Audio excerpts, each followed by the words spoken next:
चंदन नगर गाँव से 2 किलोमीटर दूर नदी किनारे एक टूटा फूटा मंदिर था। कहते हैं कि कभी चंदन नगर गाँव उस नदी के किनारे बसा था, लेकिन बार बार बाढ़ आने के चलते और नदी की दिशा बदलने की वजह से 200 साल पहले चंदन नगर वर्तमान जगह पर बस गया।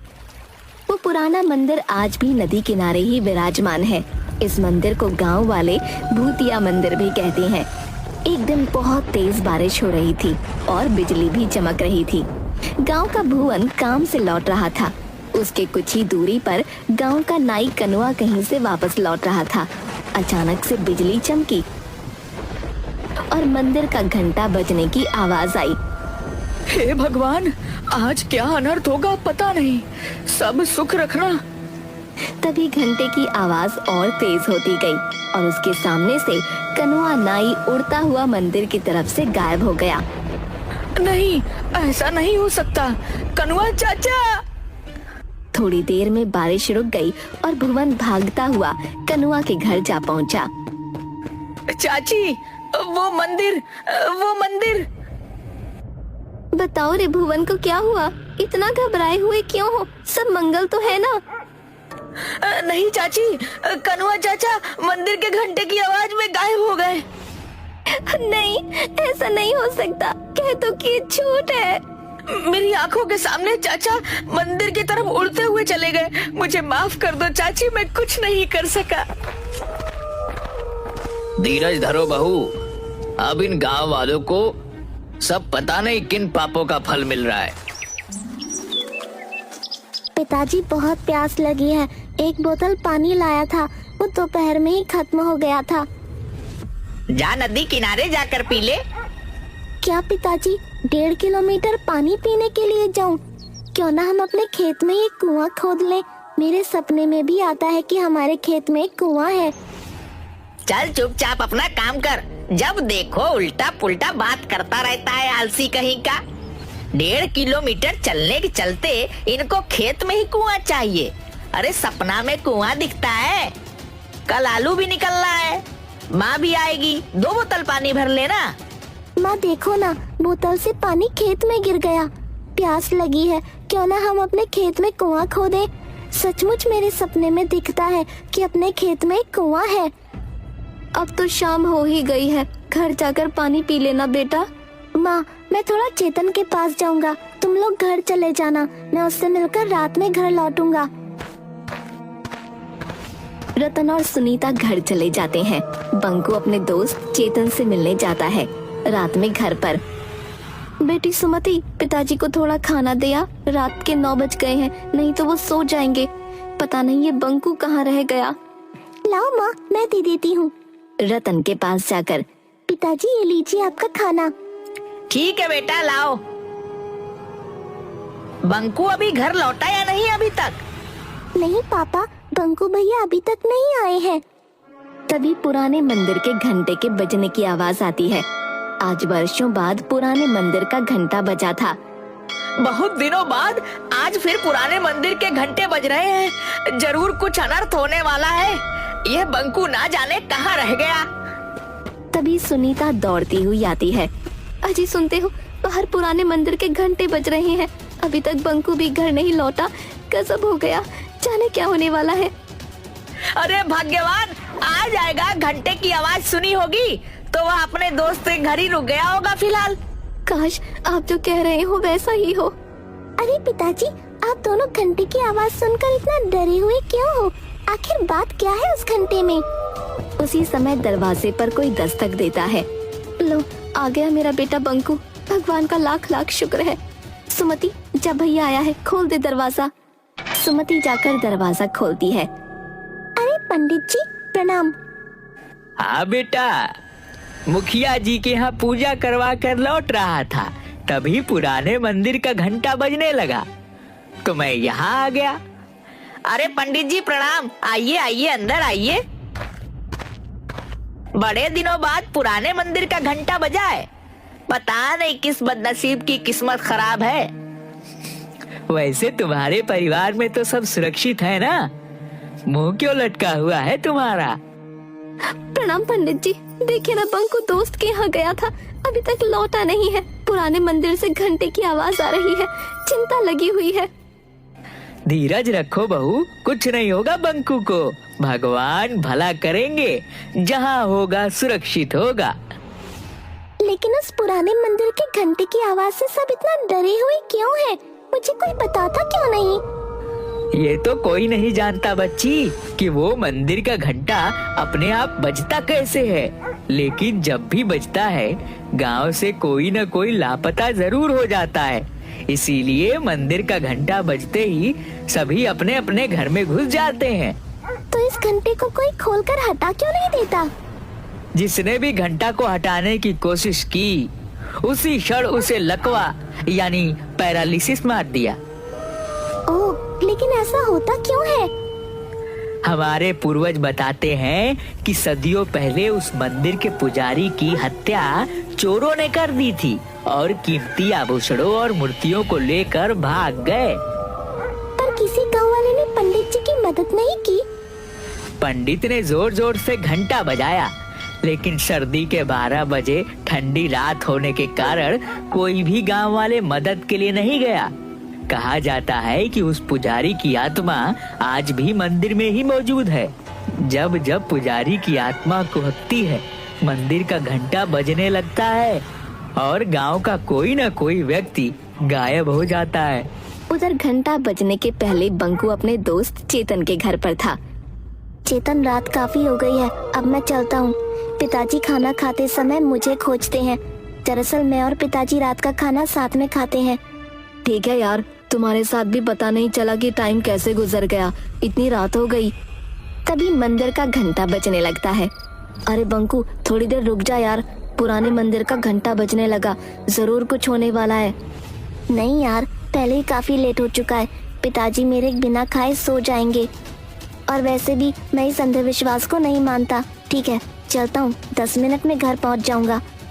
चेतन के बार बार मना करने के बावजूद बंकू वहाँ से अपने घर की ओर चल देता है। जैसे जैसे वह चलता जाता, उसके कानों में पुराने मंदिर के घंटे की आवाज तेज होती जाती।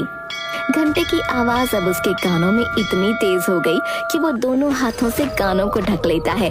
फिर भी घंटे की आवाज उसके कानों में नश्तर की तरह चुभ रही थी। इस दौरान कब उसका पैर मंदिर की ओर चल पड़ा, उसे पता भी नहीं चला।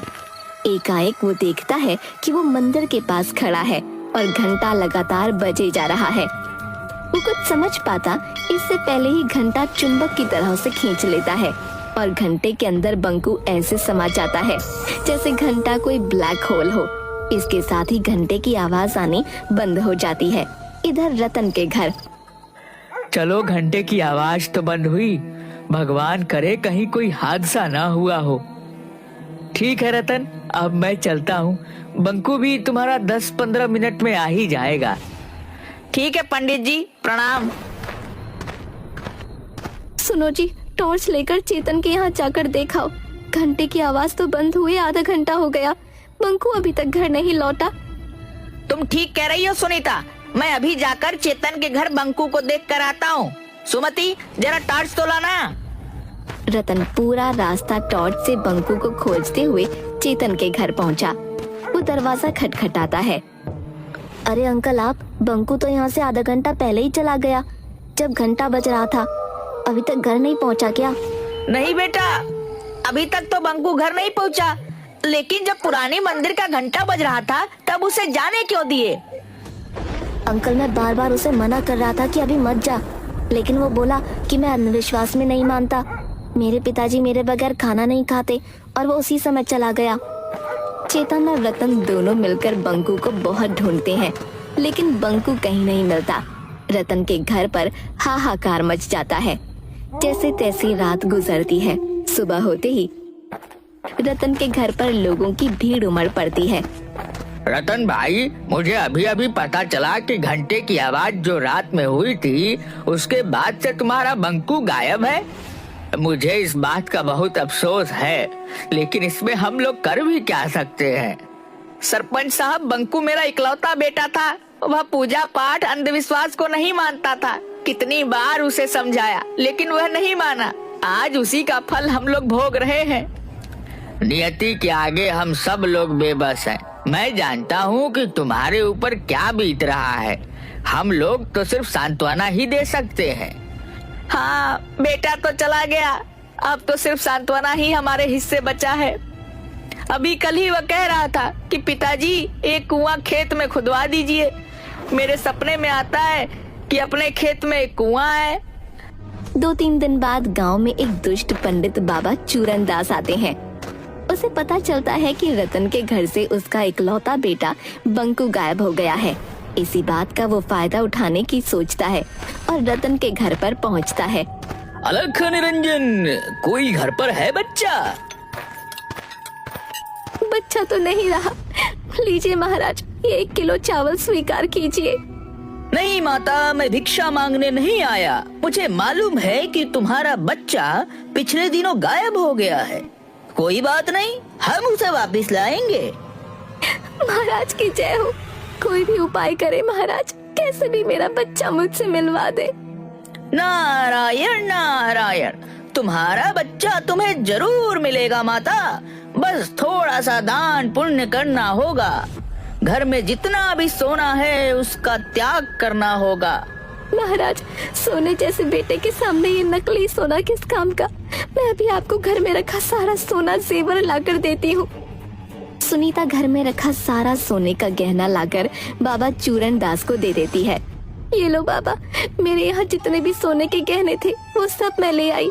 रुको, ये कान में मेरी बाली भी ले लो। मुझे मेरे बेटे से मिलवा दो बाबा। अलख निरंजन, अब चलो, हमें पुरानी मंदिर चलना होगा।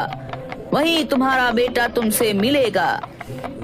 बाबा चूरन दास सुनीता के परिवार को पुराने मंदिर की ओर ले चल पड़ते हैं।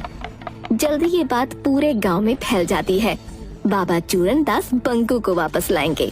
जिनके बच्चे या परिवार का कोई सदस्य अभी तक गायब हुए थे, सब अपने अपने घर के गहने लाकर बाबा चूरन दास के पास पहुंच जाते हैं। बाबा, ये लो मेरे घर के सारे गहने, हमारे बच्चे को वापस ले आओ। बाबा, मेरा भी चाचा को वापस ला दो। ये लो गहने, मेरे पिताजी को वापस ले आओ। ये लो गहने। जल्द ही बाबा के पास सोने के आभूषणों का अंबार लग जाता है। आप लोग शांति बनाए रखें, सभी को उसके परिजन मिल जाएंगे। अभी हम एक हवन करेंगे। चूरन दास मास्क पहनकर हवन में कुछ भस्म फेंकता है, जिससे पूरे मंदिर परिसर में धुआं फैल जाता है और धुएं में सारे लोग बेहोश हो जाते हैं। चूरन दास फौरन सारे जेवर समेटकर एक बोरे में भरकर भागने लगता है। तभी मंदिर में टंगे घंटे से एकाएक किरणें निकलती हैं और चूरन दास वहीं पर अपाहिज हो जाता है। थोड़ी देर बाद सभी को होश आता है। मुझे बचा लो, कोई मुझे बचाओ, मैं पूरी तरह अपाहिज हो चुका हूँ। मैंने तुम लोगों के साथ धोखा किया है। हे भगवान, अब किसी के साथ धोखा नहीं करूँगा। दुष्ट पंडित, तुम्हारी यही सजा है। तुमने कई लोगों के भावनाओं को धोखा दिया है। अब पड़े रहो यहीं।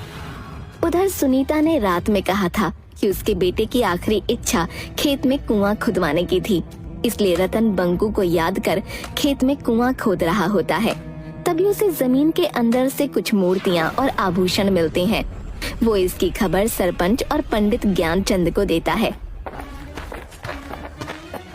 जरूर यह मूर्तियां वही पुराने मंदिर की है जो सैकड़ों साल पहले गायब हुए थे। शायद चोरों ने इसे यहाँ पर छुपा रखा था। अगर ऐसी बात है तो पंडित जी, इन मूर्तियों को गंगा जल से धोकर फिर से वहीं स्थापित किया जाए। पंडित ज्ञानचंद उन मूर्तियों को फिर से पुराने मंदिर में प्रतिस्थापित करवा देता है। तभी जोर से घंटे बजने लगते हैं। सभी लोगों में हाहाकार मच जाता है, क्योंकि सभी आज घर के बाहर मंदिर के पास खड़े थे। तभी अचानक सुमति चिल्लाती है, अरे माँ देखो, घंटी में से बंकू भैया निकल कर आ रही हैं। अरे ओ गिरधारी मेरे भाई, बरसों पहले तुम बिछड़ गए थे। जय हो देवी माँ, तेरी लीला अपरंपार है। अरे रामधन भी, सभी लोग निकल रहे हैं। आप आ गए, मुझे यकीन था आप आओगे। घंटे में से गायब हुए लोगों को निकलता हुआ सब देख रहे थे। किसी का बेटा, किसी की बहन, किसी के चाचा, किसी के दादा, सब लोग अपने परिजनों से मिलकर बहुत खुश थे। अरे मैं ठीक हो गया। जय हो बाबा, जय भगवान, तेरी महिमा तू ही जाने। चूरन दास, भगवान ने तुझे नया जन्म दिया है, इसीलिए इस जन्म में तुम अच्छे कर्म करो। तुम इस मंदिर का देखभाल करो, यही भगवान का आदेश है। मैं जीवन भर इसी चौखट पर पड़ा रहूंगा, मुझे मोक्ष यही मिलेगा। शायद आज इस मंदिर के पुजारी की आत्मा को शांति मिला होगा। मंदिर में भगवान फिर से स्थापित हो चुके हैं। इस घटना को आज कई साल बीत गए, लेकिन फिर कभी मंदिर का घंटा नहीं बजा।